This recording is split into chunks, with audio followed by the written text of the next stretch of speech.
My name's Stacy. I'm with a company called IQmetrics. I'm very excited to be here. I think this industry is just phenomenal, and you're all very, very lucky to be part of it. Just to be completely transparent, I'm not in sales. So I consider myself, at our company, I call myself the Department of Reality. And what I do for our company is I oversee delivery. So that could be custom projects, any launches of any of our new products. And I just recently took over development for our core flagship product. So I'm not in sales, I'm the reality person. So anything that I say our systems have to do, I actually have to execute on. So that's a very interesting spot to be in, but very fun. So I have been with the company for 15 years. We were founded in wireless retail. So we built our company to the point where we're operating and supporting just over 19,000 doors, mostly in the wireless industry, and we process over $15 billion just last year through our system. So our systems have been built to scale and architect so that we have, a way to support big booming industries just like the repair world. And what's been cool about this company that I've been with for so long is that their motto is to create great experiences. And we really genuinely try to follow that no matter what it, might be about.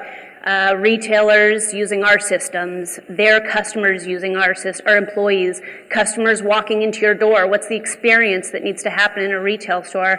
So we're very much founded on this idea of creating a great experience, and we've done very well in doing that in the wireless industry, and we're very excited to be really engaging in the repair industry and doing the exact same thing.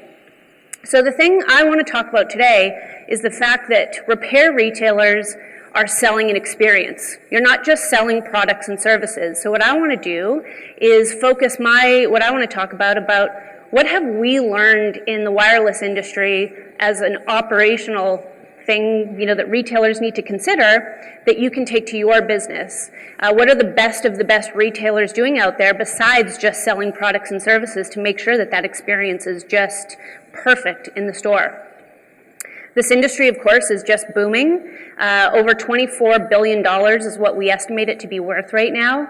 We think there's about 13,000, maybe more by now, service and repair doors out there. That's a lot of doors. So we need to make sure that those doors are creating the right experience in their stores so that you can get customers in and out, make a profit, create a good experience, and get that moving. What's really cool about this industry is no one has a market where 95% of adults are potential customers. I mean, that's just amazing. Wireless doesn't have that. This is ridiculous and so exciting that 95% of people walking around will have a device that will potentially need to come into a retail store to have repaired. Most of those devices are, of course, smartphones. That's on the rise nonstop, so it'll be exciting to see what this number is next year, probably closer to 90%. So the market and the opportunities out there are just so exciting. What I want to talk about today specifically, the foundations being that metrics have to rule everything when we think about running a retail operation that does repair. And we have to start controlling the chaos. So this industry is booming, and it is really exciting, but if we're not ready to scale it and control the chaos a little bit, it's going to be really difficult to do those things. So remember, I am a hoarder of content, so I actually have 7 things I want to talk about. And these are the 7 things that I'm going to go through today to, try to help retailers in this repair space keep consistency and use data to make good decisions. So that's let's start with is data versus information. So what is data? Data is just a bunch of facts and statistics all lumped together. And people just love it. And it's super important. And people just think, oh man, if I have all this data, I'm just so empowered to do all this stuff. But data is actually nothing. If you have all the data in the world, it's just the equivalent of this. You just have numbers on numbers and numbers, and people are very comforted by numbers. So they just think the more complicated, the bigger, the everything down to the detail. If I have that, I've got what it takes to make a good decision. But data by itself really doesn't tell you anything. You have to start sorting through the data, and you have to turn data into information. And that's where it gets very exciting for repair retailers because they can start looking at their data, turn it into information, and then they can start making good decisions with that information. Now, as humans, our brains are actually pretty good at knowing your data. So you could look at a whole bunch of data, and your brain can analyze it. You know what your sales were last month, so your brain can compute, this is what my sales were last month, this is what they are this month. Is it better or worse? You can figure that out with your brain. And then, your business starts growing, and your brain can only take so much before you can't turn that data into something by yourself anymore. There's just too much of it. And you're going to cap out, and math is not going to be right. We should never rely on humans to have to do really anything when it comes to numbers and data. We need to use technology to turn all of that data into really powerful information. And computers are smart. You can trust a computer. They can do math. They can do it really fast. You just need to tell technology, this is the type of end result I want, and let technology deal with, how to figure that out for you. So I'm going to talk a lot about data, information, and how we can use data and information to make good business decisions. So how does that apply specifically to a service and repair retailer? How do we take that information and how do we actually turn it into actions? This is something we learned a lot in the wireless industry, is people would get super overwhelmed with their data and they wouldn't know what to do with it and what to physically change in their store. What policies do they put in place? What do they change? And they wouldn't know because they actually couldn't interpret it right. So the first, or second, I'll probably say everything's the first thing I want to talk about in this topic. The second thing is, how do we take that data and information and run a better operation with it? The first is starting at the foundation. The foundation of metrics start at the employee and store level. If the employees don't exist and the stores don't exist, doesn't even matter what you have beyond that. So you always have to start at the lowest level of the information chain, and that's at the store and employee level. This is what you have to stop doing. Retailers have to stop doing anything manually, especially commission. This is employees' bread and butter. It's very important that it's accurate. It's very important that it's visible, that they can predict it. People should not be doing this by hand. The other mistake that a lot of people do is they lock themselves into a very basic set of information, like they only report on how many of this have I sold and what were my total sales. And that's actually not going to get you very far because that's just too basic. You can't really make a good decision and next step around just quantity and sales. So we have to take it up a notch. Another thing we have to stop doing is sending stuff out too late. Sending data out to your stores at the end of the week or at the end of the month, that is not motivating. Your stores are not going to be motivated by that. They're not going to understand where they are. They're not going to understand how they're going to get to the next place. So this manual idea of doing all of this stuff just really does need to stop. And then the last thing, and this is probably the most important thing, is, again, people feeling comforted by data, is creating those big, huge, crazy reports. Like the reports that have 1 million columns, and some are green, and some are yellow, and some are red, and you're supposed to interpret it. So we all know this, right? People think goldfish have a short attention span. And we always make jokes and compare everything to, I feel like a goldfish today because I can't even remember that. So take a guess at what the average adult's attention span is. Anyone have a guess? Oh, that's actually the best guess I've had so far. It's 8 seconds. So humans have a shorter attention span than a goldfish. So when I say we have to stop creating these crazy complicated reports and giving them to stores, do you think you could interpret this in 8 seconds? You can't. So by the time someone's trying to figure out what are my sales, it's been 8 seconds, so they're not going to get it. So people are very comforted by this type of data, and this is not helpful to your stores. So this is what we should keep doing. These are some of the good things that operators and retailers are doing that we should keep doing and actually start expanding on.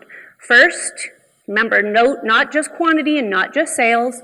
What are our margins? So what are our margins per SKU and per part? So looking at margins is way better, of course, than looking just at sales. We actually still come across people who are so focused on sales and not the margin that feels like a pretty obvious thing. So that's something we're going to keep doing. The other thing we have to keep doing is looking at our upselling and our warranty packages and turning those into attachment rates and setting standards. I expect you to work in my store, you're going to have an attachment rate of this on your accessory upselling or your warranty, and you have to actually set that as a measure and send it out. You have to start sharing data with employees and stores, and when I say share, I mean literally daily. At the absolute longest, at the end of the day, you might still have a chance of someone being enabled by it, knowing what they're supposed to do, but no longer than that. If anything, it should be real time and hourly. And then the next thing is visualizing data. So of course, we don't want those old, bad, crappy reports we just saw. We would rather take the exact same data, turn it into information, and have something like this. Someone with an 8-second attention span is going to be able to interpret this. What's my profit? I know immediately. What am I trending? What are my big buckets? So data is significantly more helpful when it's visualized correct. So here are some of the more advanced things we would want to start doing with our metrics. So first, have an actual strategy. People don't think they need a strategy with measuring and information and data. Like, you have to have a strategy. What does that mean to you? What end goal are you trying to drive by having this data and strategy? You want to track stuff real time. Technology can do this for you. So if people think that, oh, I can't do that, or I've got to pull this Excel sheet, because a lot of people get intimidated by this, there's technology galore. We're one of them. There's lots of them. Real-time data is absolutely crucial to engaging your stores. And then, of course, advanced metrics. So more than quantity, more than sales, even more than attachment rates. We have to start getting, especially in the repair world, this is a complicated thing that we're doing for a customer. We have to really analyze the metrics behind what's happening on that repair. So here's one piece that we can look at when we talk about having a strategy for reporting, is how are you going to engage your stores? Are you going to use gamification? This is a great way to engage millennials in your store. I'm not sure about the specific number of millennials working in repair stores, but in the wireless stores, it's very, very high. So you have to be able to engage with them. So creating reports that are game-based, with goals that give messages that are very engaging, that compare them to other stores, that's a strategy that you can implement. The other thing is, how are you going to deliver? What's your delivery strategy? Are you going to email this stuff out? Are you going to auto-email it out? Are you going to use a point-of-sale system that just gives it to them whatever you want? So you have to make that consistent too. It's also super confusing and overwhelming for stores if you start giving them data from like many different points. Sometimes it's in the point-of-sale, sometimes it's in your email, sometimes it's in a little chat window, whatever it is. If you've got too many points, it's kind of confusing. So one good way we can do it is through mobile access. Make sure that your people have access to their device always on their phone. That's a great way to engage them. It's a great way, no matter where you are as the business owners or your stores are, your managers are, they always are in the know, real time. And the other cool thing is showing trending. This is one of the metrics I love with the strategy, is showing trending. But here's a huge mistake. People love to think trending is just, how many of these do I sell per day? How many days are in a month? And then you do the division, and that's how you trend. And that's just very basic math. But if I'm one of your employees, what if I don't work tomorrow? Or whatever that, my schedule is. You can't trend me based on one day and the math of a whole month. I don't work the whole month. So trending in most retailers is actually almost always wrong, right away. Trending should actually be based off of scheduled data. You know that me as an employee, I sell this many per hour, and you should trend to me off of my scheduled hours. That's true trending. Does that make sense? Cool. I apologize. We switched computers, so some of these slides are a little funny, but that's okay. This is the advanced metrics that I'm talking about for the repair world. So we have to start really analyzing the repair itself. How efficient is my repair, and what's the quality of it? Most people are just obsessed with how many repairs am I doing. Am I doing 100 a day, 100 a week? But what you have to start looking at is, what is the quality of those?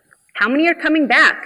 Just because your best technician does the most doesn't mean he's the best. It means he does the most.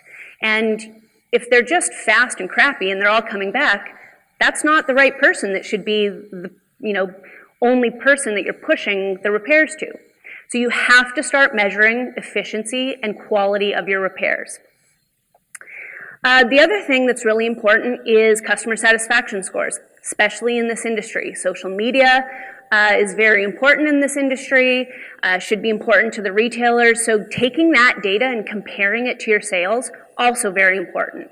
What you'll start finding is you might have a technician who appears to do a less quantity, but has a very high quality, and the customer satisfaction scores are also going to tell you that. So when you have information and data and you can say, here's my sales, and here's how many get returned, and here's how our customers are satisfied by that, and you put it all together, that is extremely, extremely helpful information. So how do we take all of that and flip it into what a store and corporate office should be doing? So at the end of the day, the foundation is still the same. Things should be real time, things should be visualized right.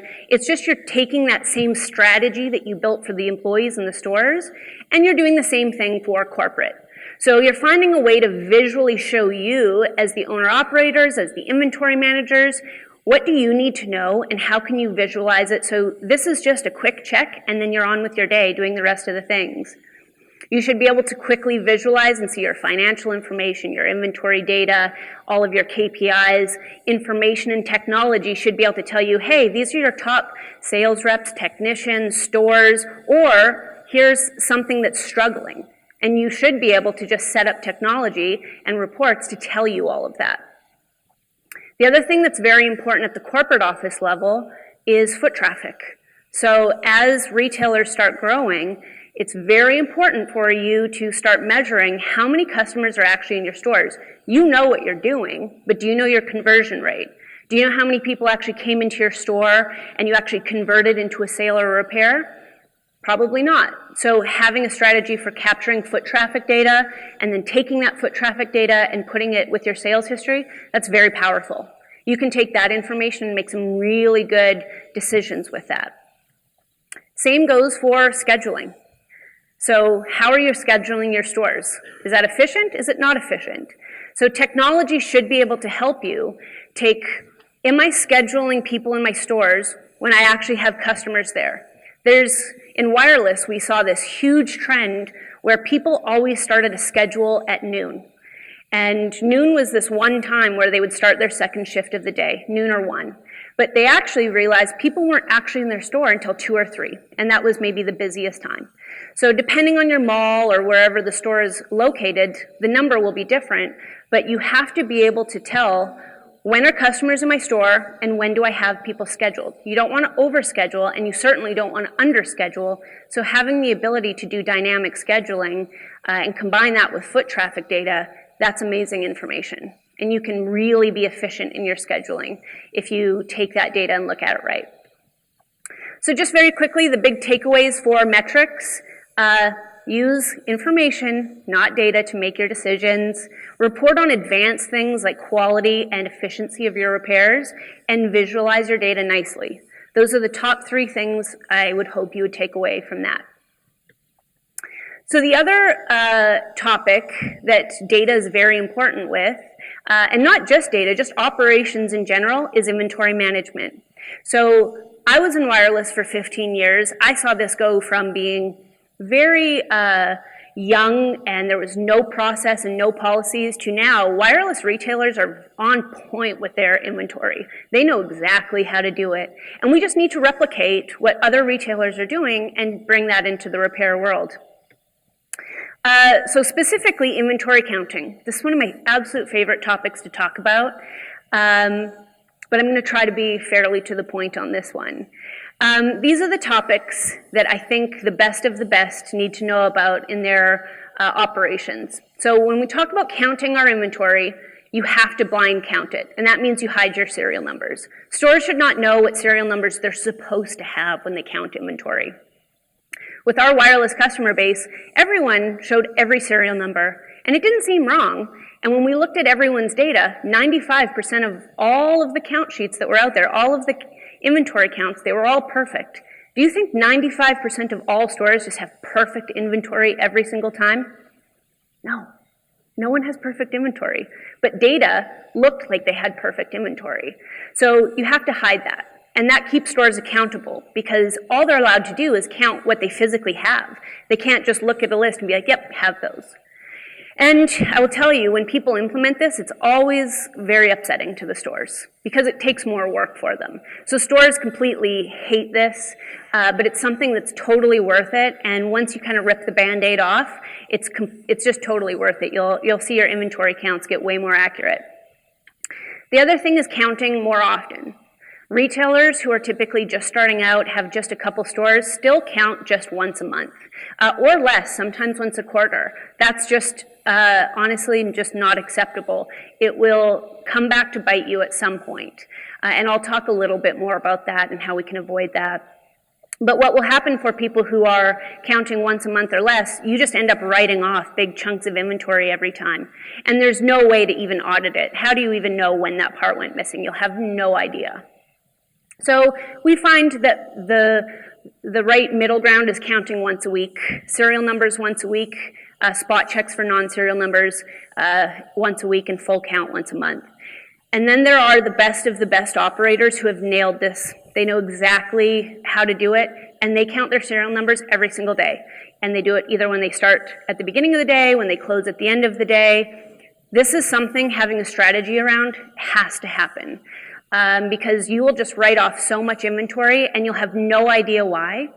And this is a very, very important step as a retailer. This one I just always feel the need to have to put in here.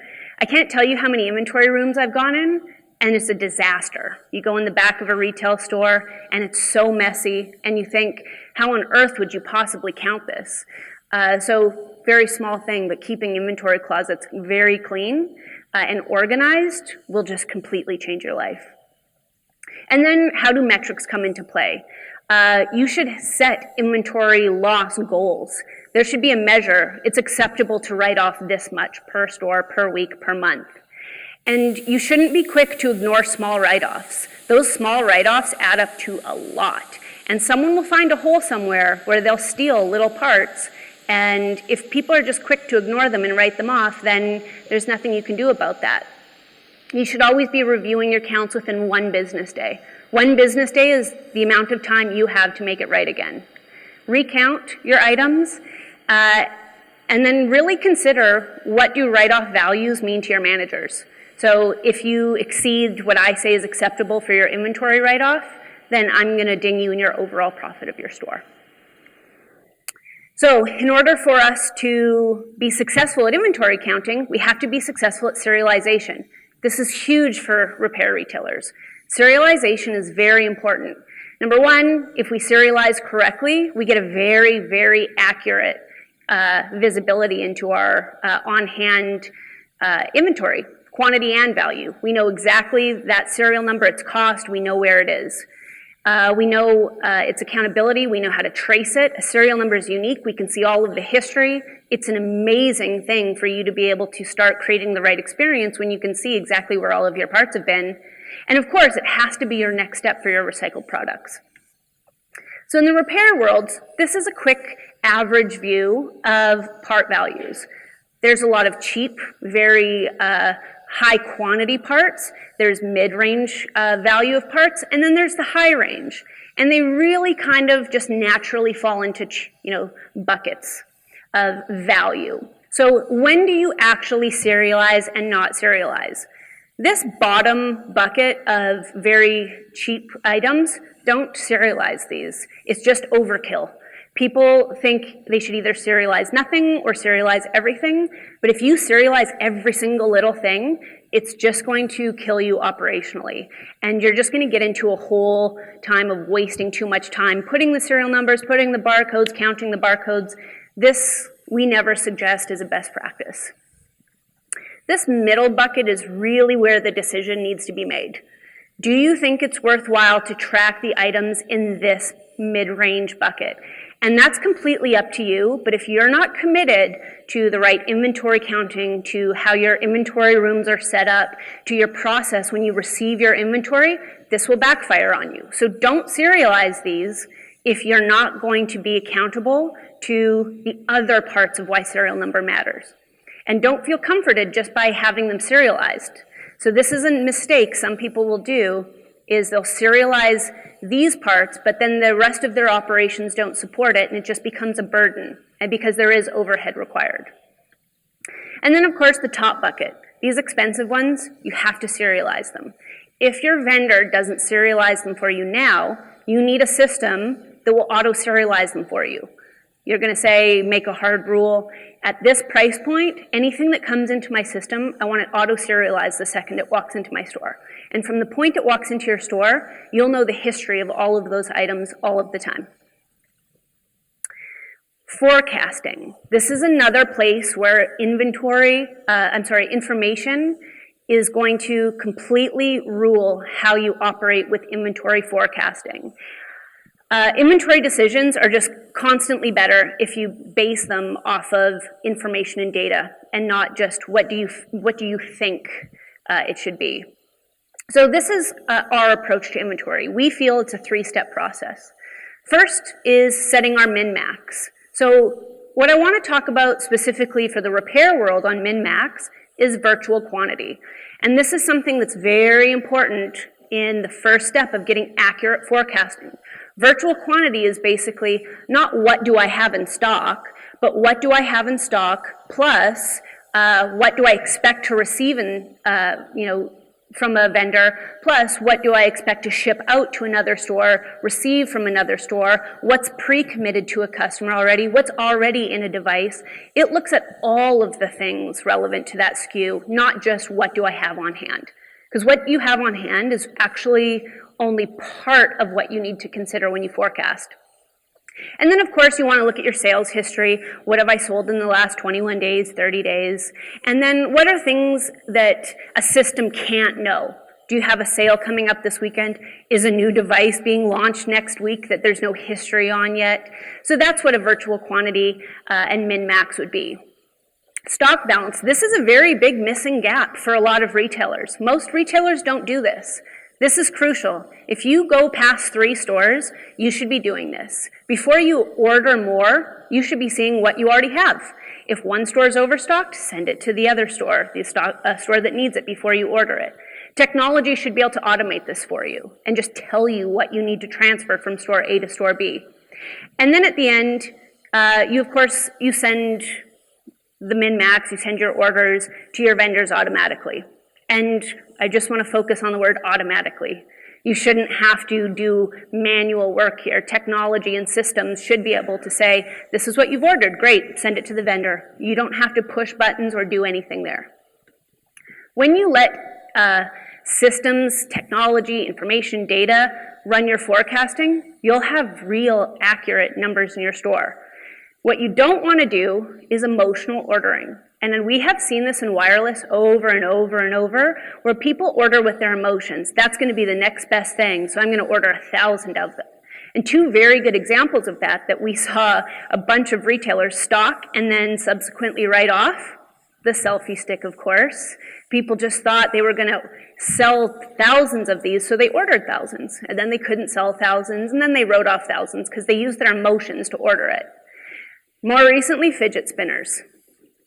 You should see the number of fidget spinners we've seen our retailers write off. It's crazy.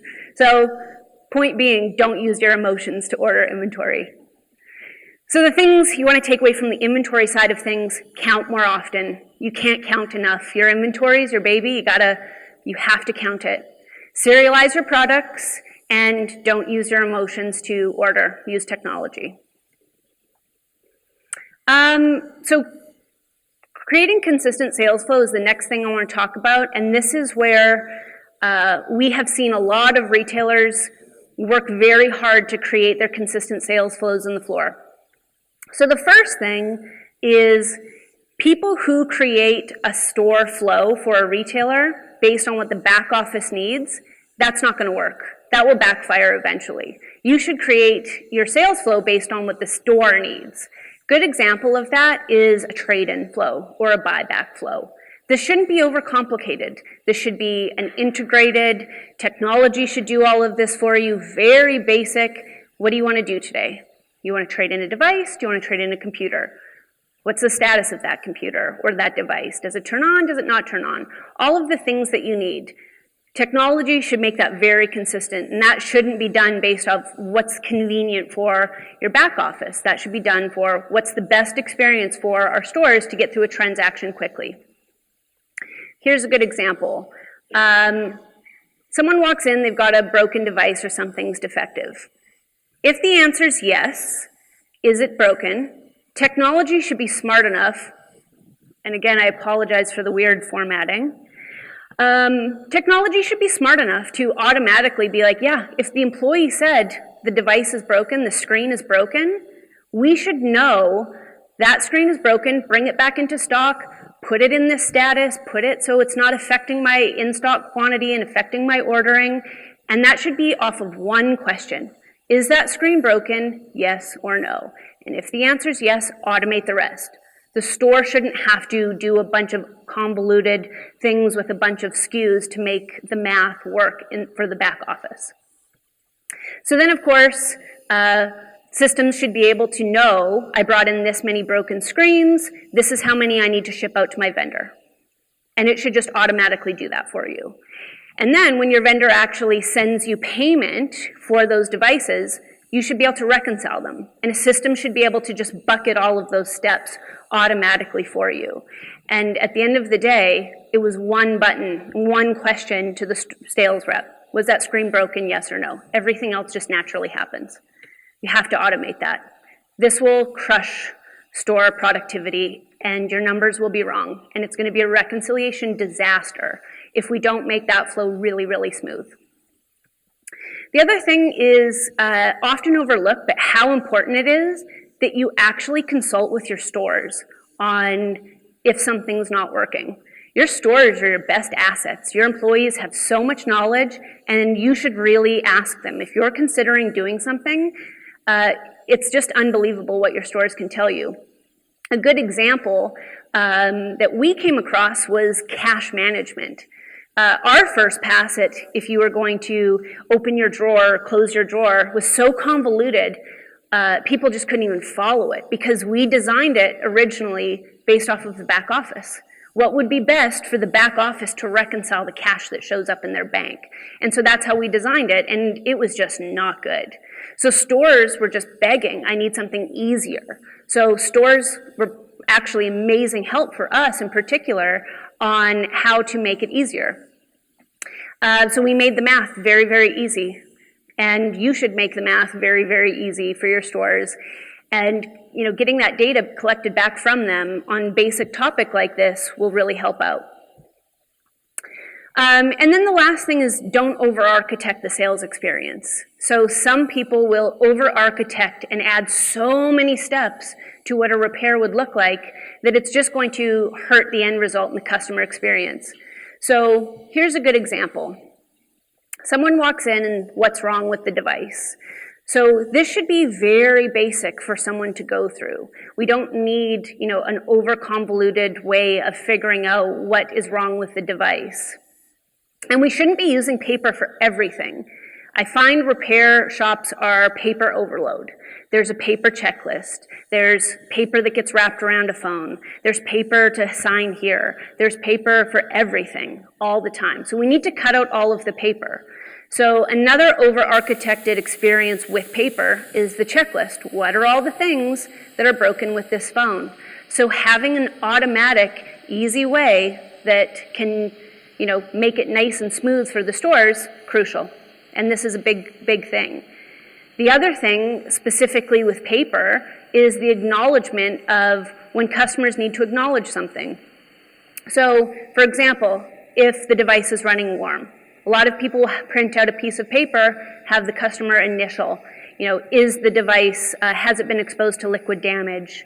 One thing we're working on that we're really excited about is just that you can, step by step, question by question, ask, when do I want to actually have the customer sign and acknowledge that? So based on the question, push it out to the signature capture device. This will reduce the time it takes to check a phone in. It will reduce the amount of time it takes to diagnose what's wrong with the phone. But best for the back office, even though we didn't design it for the back office, everything is electronic. If you ever need to pull anything up that someone signed or acknowledged, everything is stored in the cloud.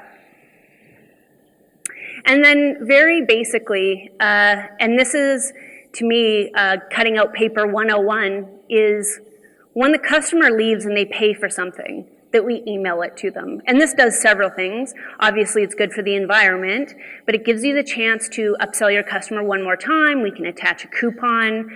We've also collected their email address, so future marketing. You guys are lucky. You're not in wireless where have carriers giving you rules when you can and can't reach out to your customers. You don't have that restriction. So that means this is crucially important to you, so that you can make sure that your brand is being represented correctly and that you're sending emails to your customers so that they're coming back to you. You're not just a cell phone repair company. You're more than that. And your experience should be more than that. And if you don't capture this piece of information, you're not going to be able to complete that life cycle for your customer. So this is a super easy way to really enable that experience. So very quickly, we want to automate the buyback flow. We need to automate the recycle broken screen flow, and less paper. No more paper. Scale is huge. So what's different about the repair world versus the wireless industry is that their repair world is comprised of smaller retailers. There's a ton of them, but they're smaller. And so the smaller retailers, of course, will want to grow. You're going to want to add more stores, but you won't be able to add more stores if you're not ready to add more stores. So you have to be ready to scale. Your operations need to scale.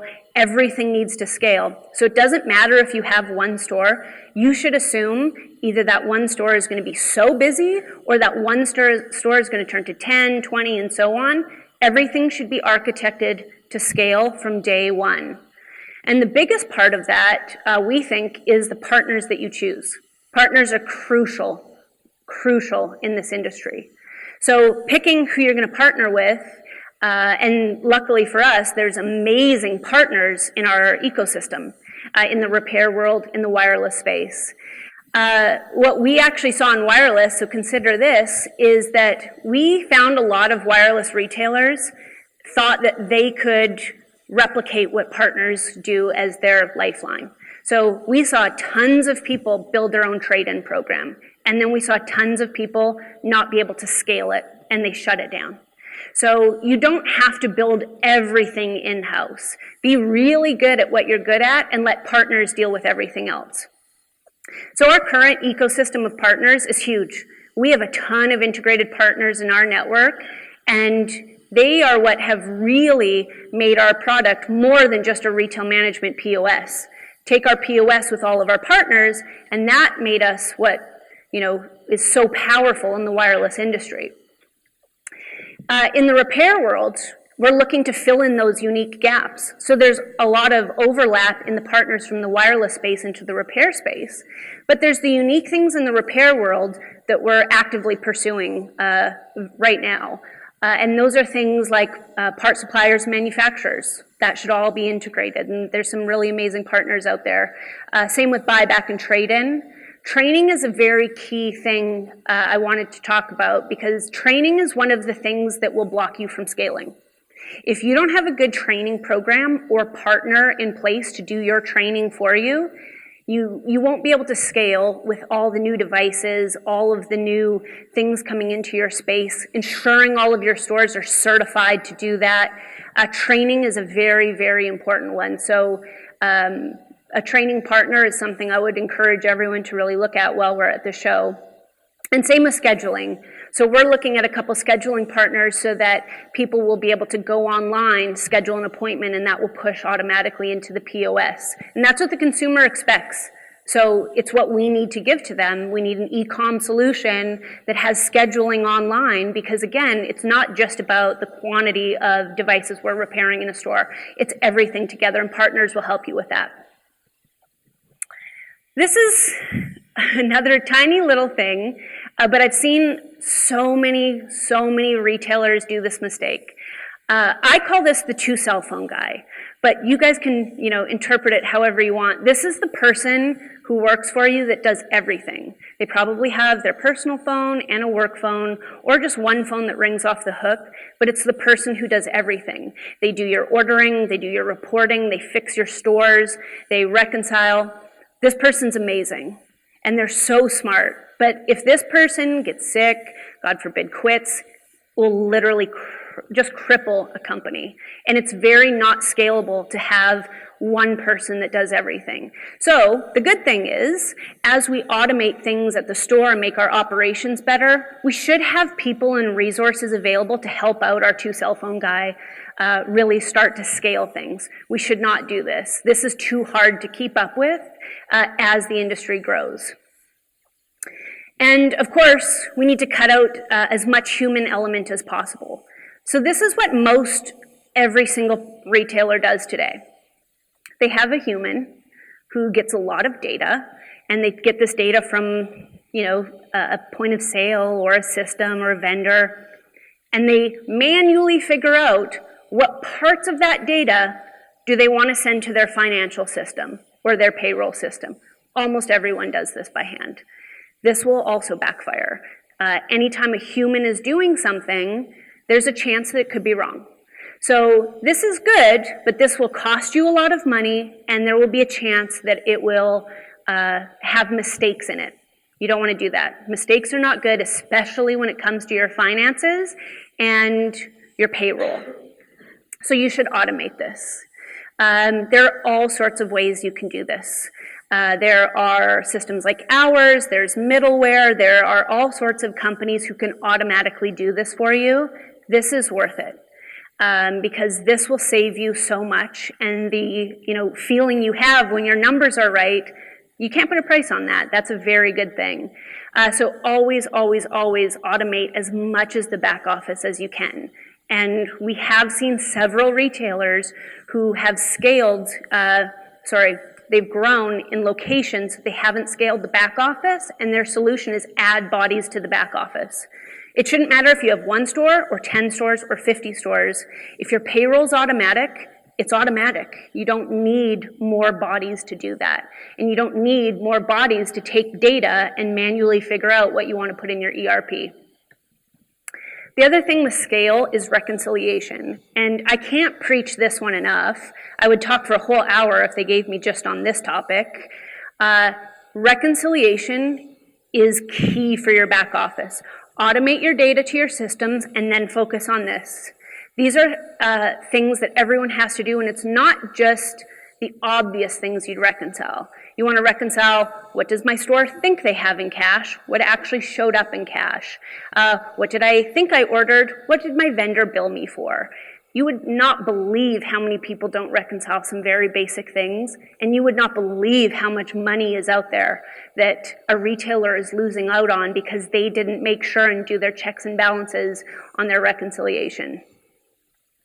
And then, of course, we have to scale to be ready for whatever is going to disrupt the market. When I did my first presentation with IQmetrics in 2005, we literally thought faceplates were going to rule the world. And that ringtones and wallpapers, this was the future of a wireless retailer. That was not the future of a wireless retailer. That was that topic at that time. So you have to be ready for whatever is going to disrupt. We're already probably past the point. Repair shops are not about repairing a phone. They're going to be about repairing smart home devices and augmented reality devices. Drones are already needing repairs, so this is important. You have to be ready to scale to whatever the market's going to tell you needs to be repaired. This is very important. And if you're not quick to jump on this, you're going to be left behind. I always say every topic is pretty much my favorite topic, but this is really one of my favorite topics. This is that we can't live in denial about what could go wrong. And we should prepare for what's wrong. And I specifically mean fraud. Retailers have a lot of fraud, and we have to be ready to expose and shut the fraud holes that exist in retail. It's not all doom and gloom. We expect or know that about 10% of the employee population represents over 95% of all the theft within a store. And this is just something people just have to be okay with. You have to know it exists. It exists no matter what. And if you think you have a number today of what's being stolen from you, triple it, because that's actually what it is. So what do you guys think is the number one way people will steal from you from this list? Any guess? Number one, time card, refunds. There is so much fraud in refunds. I could talk to you about 20, 30 very, very common things, but refunds are the number one way. And there's all sorts of things that we know exist with refund fraud. Things like watching for someone who's always refunding something for $19.99 over and over and over. People who have admitted after the fact, they're comfortable. They like consistency. They like always doing their refund fraud first thing in the morning, last thing at the night. Measuring, do I always refund something under 50, but you're always refunding something over 50? There's all sorts of things. And technology should proactively tell you this. You should not have to dig through data to tell you this. Technology should be like, hey, something's wrong. You've got this weird thing happening. It's probably fraud. And you should just assume it will happen and prepare for that. And if you're prepared, it's not the worst thing. You prepare for it, you deal with it, and you move on. If you see something suspicious in a store, check all the staff. Same, if you find one staff, check all the employees in that store. The second most common way employees steal from a retailer is through buddy punching, where they steal time through time cards. This is insane. Like the amount of hours that have been taken from retailers just because of password sharing is wild. You should just use fingerprint scanners. These are super cheap. It's a $50 investment, and you can shut that down. So you just have to be okay with it. It actually speeds things up. It will save you time. It's awesome. And then at the end of the day, you have to use technology to help you do all of the things I've been talking about. So remember, the experience you want in your store isn't just done through technology and a point of sale. It's so much more than that.